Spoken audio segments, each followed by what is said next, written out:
In the early hours of the 26th of September 1983, one man received a warning that could have ended the world.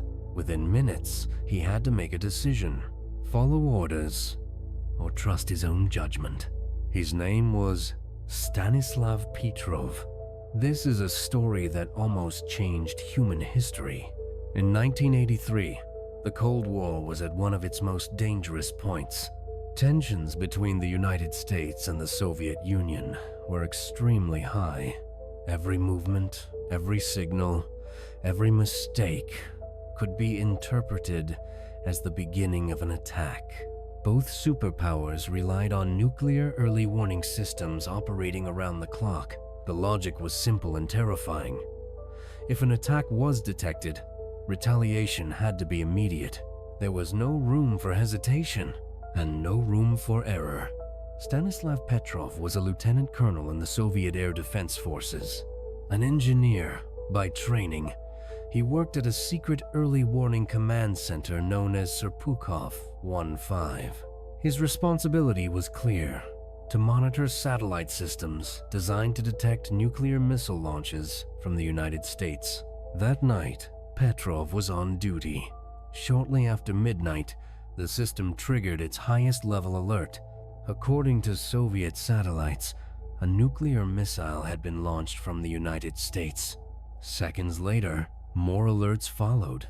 5 missiles in total. Alarms sounded. Warning screens flashed. Protocol demanded immediate action. Petrov was expected to report the attack to his superiors.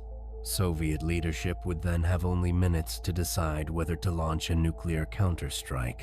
The world stood on the edge, but something did not feel right.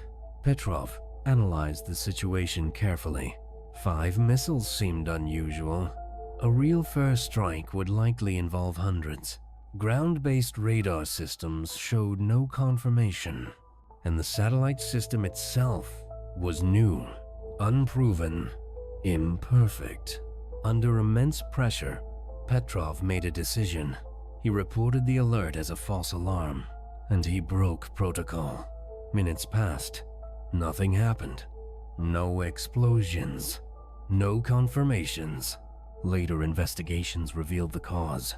Sunlight reflecting off high-altitude clouds had been misinterpreted by the satellites as missile launches. There was no attack. The incident remained classified for years. Petrov received no medal, but he was not punished either.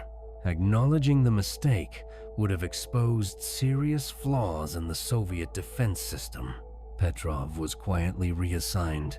Only years later, after the Cold War ended, the story became public. Stanislav Petrov would later be called the man who saved the world. He never accepted that title. He simply said he did what he believed was right. In a world increasingly controlled by machines and automated systems, it was a single human decision that prevented catastrophe. This was one of the hidden chapters of history.